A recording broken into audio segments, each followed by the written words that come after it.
Yo, yo, yo, what's going on, everybody? Welcome back. It's your boy Kid. We got a special one today. Want to say a quick shout out to Majid HD recommending me Joey Diaz's Mom Starts a Fight, first time ever. I don't know crap about him, so I'm so excited to check this one out, guys. Let's get right to it. Let's do it. He's punching him right in the fucking Queens. Just punching him in the face. It's New York in the 70s. Nobody's saying dick. Oh, shit. Whoa. High production here. Let's go. Damn. Welcome to This Is Not Happening presents Fisticuffs. If you've never been to the show before, it's just a bunch of comics telling fun stories about real shit that happened. My friend of yours, Mr. Joey Diaz.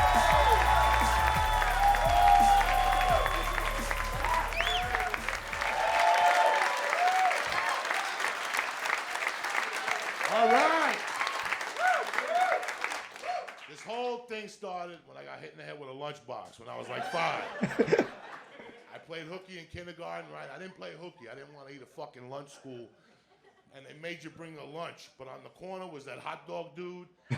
Yeah, baby. Orange drinks with the aluminum foil on top. Oh, $4 shit. got like a hot dog and one of those fucking drinks, you lost your mind. So my option was, after like 3 days of bringing my mother's lunch, I said, fuck it, I'm going to take the lunchbox, I'm going to get a hot dog, and take the lunchbox and dump it in the Central Park in that little lake with the pigeons and shit.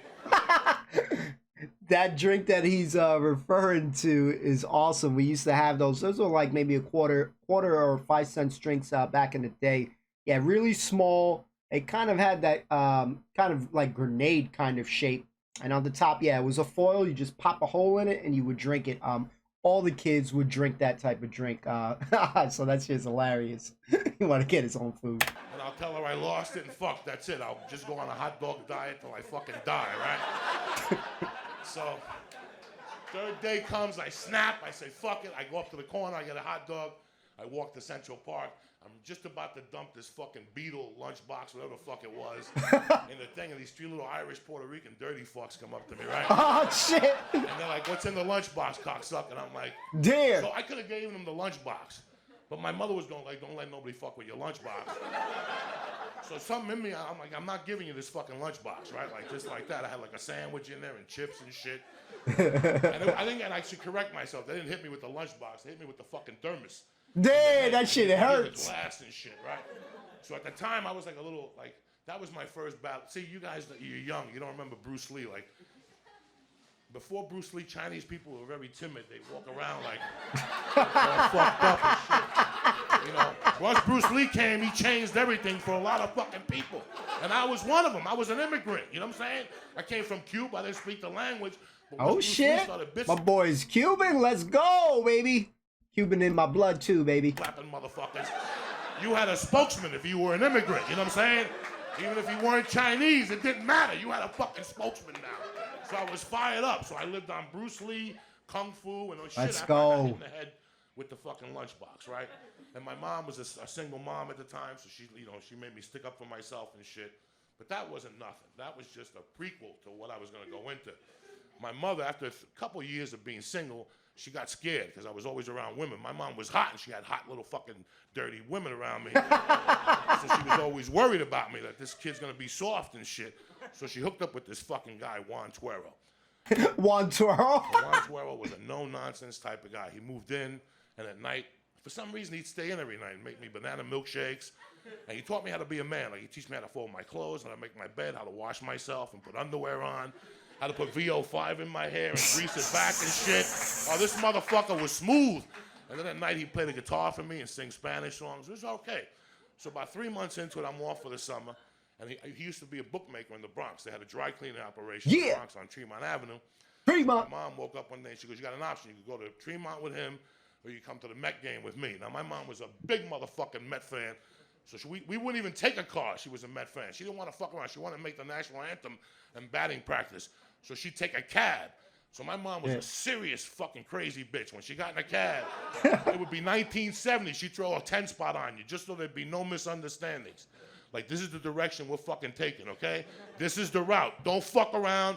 I gave you a 10. Put the clock on, and I'm going to tip you over there. Damn. Don't worry, I'm going to scratch my pussy and smoke pot back here and drink and mix cocktails. But don't worry about me. It's me and my son. And my mom was fucking wackadoo. So she gives the guy a fucking 10.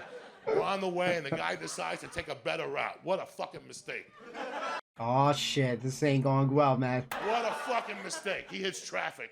So now him and her are arguing. And this is when, no offense to nobody, this is before fucking immigrants came. Like, this is when there was white cab drivers. Like, this guy was like fucking taxi driver. He was a white dude with like a fucking glasses and a beard. He was a burly guy. So they get into an argument on this BQE or whatever the fuck they're going. And my mother makes them pull off. So she goes, I want my $20 back. They start arguing about the $20, the $10, whatever the fuck it was. And the guy's like, I'm not going to give you the money back. So my mom goes, fuck it. All right. So she gets me out of the cab. And the guy opens his door. What a fucking mistake. And my mom pushes him and takes the ignition keys out. Oh, doing shit. So, she cuts her hand. Big fucking mistake for this cab driver, right? So my mom knew how to work the fucking blood angle. So I'm like, Ma, you're bleeding. She's like, don't worry about it. I'm going to call the fucking police. I knew deep down in my heart my mom wasn't calling no fucking cops, right? So she goes to the payphone. She's wiping the blood on her face. She's a badass bitch. That's a Cuban Jewish woman. She knows there's a payday coming, right? Payday? She's wiping that fucking blood on her face. She looks like fucking Carrie, right? When she got hit with the bucket, right? I can't believe He said Carrie, man, the horror movie. they remade Carrie. Is nothing fucking sacred? Is nothing fucking sacred? Julianne Moore, you cocksucker. Yo, this guy's the man. So, my mother's on the phone, right? But I hear her talking in Spanish. The police department, they don't talk fucking Spanish. It's 1970, right? Mm-hmm. They don't talk Spanish. So she hangs up the phone and she's telling the motherfucker, the cops are coming, bitch. Sit tight. And this schmuck is actually believing my mom. He's sitting there waiting for the cops with no ignition. So my mom had this dry cleaner / bookmaking operation on top of the dry cleaner. Oh, and shit. her partner was Nelson. And then my dad worked for my mom in that office. So about 10 minutes in, I see the Mustang pull up, and it's Nelson driving, the Puerto Rican, and my stepdad's in the passenger seat, and they get out of the fucking car, and I run over like a little fucking half a frag. I run over and grab my dad. I'm like, you're not going to believe it. He hit mommy. Oh, my God, and all this shit. And Juan walks over to my mom, and he sees the fucking blood. And I had known him at this point, maybe 6 months. His demeanor just changed. Oh, shit. Like, he just got fucking pale when he saw the blood. Like, he couldn't fucking believe it. And he just looked at the cab driver, and he grabbed me by the hand. So I walked up to the cab driver with him. And he didn't speak no English, right? He spoke like broken English, like, hey, what happened here, whatever the fuck, right? Right at home, baby. I feel right at home. What happened here? ¿Qué pasó aquí, cojones? What happened? What happened? I want to know what happened. ¿Cómo se dice? How do you say what happened? What happened here? ¿Cómo se dice, coño? What happened here? Love it, love it. So the cab driver, that fucking bitch, she fucking took the keys and went from lease to another. Now, the guy had glasses. All right, now, one thing for sure, I was in the PAL on the corner, the Police Athletic League, and that's the first thing they teach you. Don't hit nobody with glasses. And I was like sending it to him telepathically, like Carrie. I was saying, don't hit a motherfucker with glasses. So he was holding my hand. All of a sudden, finally, he let go of my hand, and he pushed me like an inch. Oh, Like shit. just a fucking inch. And he just went at this guy, guys. It was beautiful. He just started fucking punching this motherfucker. Pulled him down. He's punching him right in the fucking Queens. Just punching him in the face. It's New York in the 70s. Nobody's saying dick. He's Damn. just walking by. Oh, yeah. He's Oh, just yeah. punching this motherfucker. He's got him the fuck down the neck. He's just hitting him. Jesus. And the guy's head is banging. And I'm like drooling. I'm fucking loving this. Bruce Lee could suck my dick. My stepfather's the king of New York, motherfucker. Fuck Bruce Lee. That's the movies. This is the bad Bronx. And he's fucking this motherfucker up. Right? And Nelson's standing there, my mom's standing there, like nothing. And I'm like, ha ha ha ha. And we're all fucking standing there. And the next thing you know, Get that fucker. That's what he's probably thinking. the cops really come, right? But the car was double parked, the cab was double parked, and they couldn't see the guy getting beat up. Oh, so they shit. got out like 20 feet away, and they got up like to see what the disturbance was. But Nelson and my stepdad were too badass. They got up, and I saw Juan do like a dick. And I go, this motherfucker's got a gun. They're going to shoot the cops, right? No, he was going in his pocket. And he did something, and he cupped his hand, and he greeted the cop. And when they both went up to me, he just shook the cop's hand, but he blocked the guy on the floor. It was fucking beautiful. The guy's on the floor squirming for his life. And wanted else like fucking beautiful day today. And all of a sudden his English was perfect. Oh, shit. What a beautiful fucking day today, huh? And they're going back and forth talking about the Mets and the Yankees. And finally, after 8 minutes, the cop goes, "What's wrong with that guy?" He had an argument with my wife. He came out and he fell, some shit. And that was the end of that. They go, "Fuck him." They got me. And here's the beauty of it. Awesome, fucking awesome, man. I'll say this real quick. This guy paints a story really well. So I feel like I'm at the scene of the crime, or at the scene. So that's one positive note that I can take from this right now. We never talked about it. Half of you motherfuckers gotta have like a family meeting. What you saw today will never happen again. We never fucking talked about it again. Then I see him throw a beating on a guy like a year later for hitting a dog. Right? I saw him fucking destroy a guy for hitting a dog. Then about a year later, I saw him shoot a guy on 148th Street at a Santeria party. Dig this one. Holy crap, holy crap, holy crap. He shot him in the fucking leg. I loved it. We even went to Riverside Drive and threw the gun in the Hudson. We never talked about that for years. In 2006, I was eating with my stepfather, and I'm like, "Hey, remember that time you shot Nico on 148th Street?" He's like, "I have no fucking idea what you're talking about, man." But it's weird because it's funny and stuff, and you think about, whenever like something happens at a school now, or there's like a problem with a kid, I always think about, fuck, I grew up in a house with artillery. Like this motherfucker had silencers, he had fucking guns, he had knives. Holy crap. Was tremendous with a straight razor. Fucking amazing. I seen him shoot a guy one time with the pepper spray. He was tremendous with pepper spray. He was just a man of 1,000 weapons. And I don't fucking shoot nobody. I don't carry weapons, so it didn't affect me that way. But for years, I thought, was it going to affect me? And I got into fights, and I got beat up. I'm no tough guy or nothing. But then something weird happened. I got married in 90 because I got this girl pregnant. Right? And it didn't work out, right? I went to prison, got out, knocked her up, and it didn't work. And then we had a kid together, so I tried to be a father, and then the divorce didn't work, and it was basically around this kid. She was 4, and this is what I found out about Juan afterward. Like as I got older, that the reason why he babysat me at night was because he was on parole for bookmaking. Oh, shit. Listen to how bad this motherfucker was. He wasn't allowed in New Jersey. Lawrence Taylor is allowed in New Jersey. Tony Soprano is allowed in New Jersey. Axe. My stepfather was not allowed in fucking Jersey. This is what gets better. So it's funny because 20 years later, I'm married, I'm going through hell with this chick, and she's got a boyfriend who thought he was a fucking tough guy in Boulder. And he'd always say little things to me. And I knew I was gonna fuck the guy up. It was just in time. The problem was I had 2 felonies. I had 2 fucking felonies. So if you bitch slap somebody, you make it a good one. You gotta stab them and shit.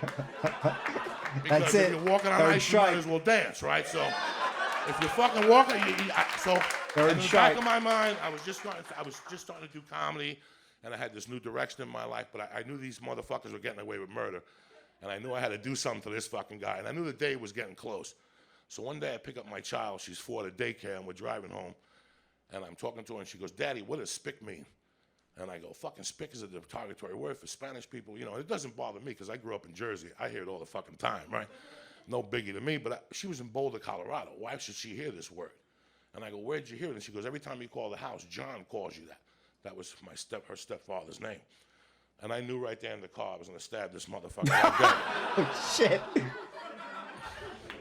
So I pulled over. I had to meet them. Like I would pick up the kid at 3 and have it till 7 on Wednesdays, and then all day Sunday. And this one Wednesday, I picked her up and I had to drop her back off at 7. And that was the day that the kid told me there was a spick thing, right?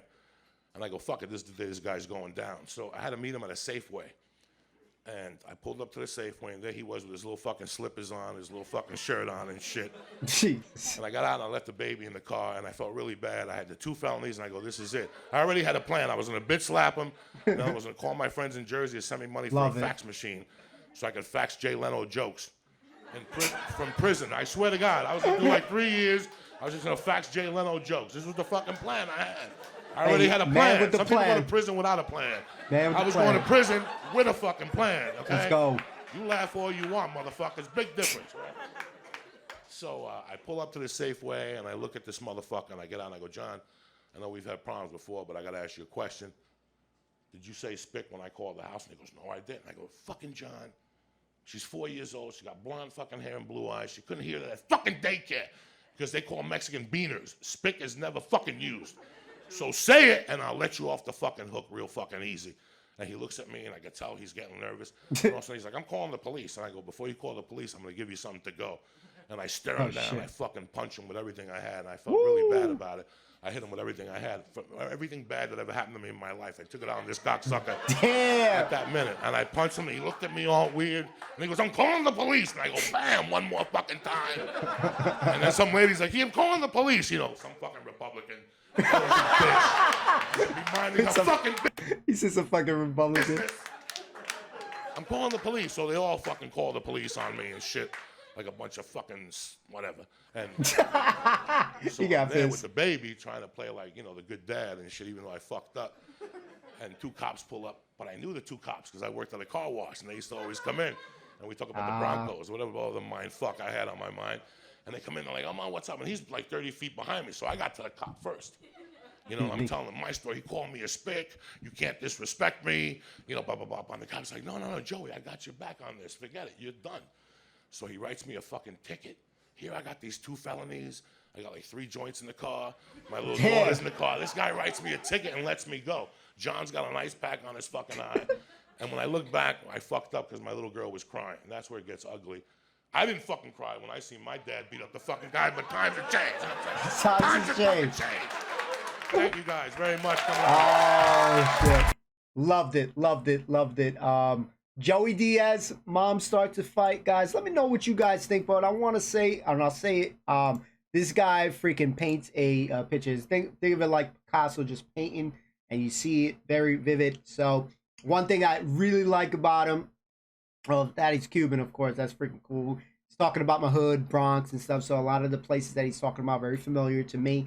But I think that as a comedian, when you can paint it, it makes it way better because I felt like I was there. I felt like I was in the audience and stuff like that. Definitely, if you guys want to see some more Joey Diaz, let me know. I loved it. Majid HT, thank you so much for the recommendation. Fantastic recommendation, guys. Stay tuned. More content coming. We're trying to keep this rolling, guys. So keep those suggestions coming. I'm checking it all. I'm doing my best to respond to everybody. Don't forget, we got some social media up here. You're going to see it up there. I'm probably trying to put my hand up there. Please follow that stuff. We do stream on Twitch. We stream video games like Call of Duty. Check out the Facebook, the Twitter. We try to be active as much as we can. So that is a way to get a handle on me, guys. So peace and love. All the best. We'll see you next time. Peace.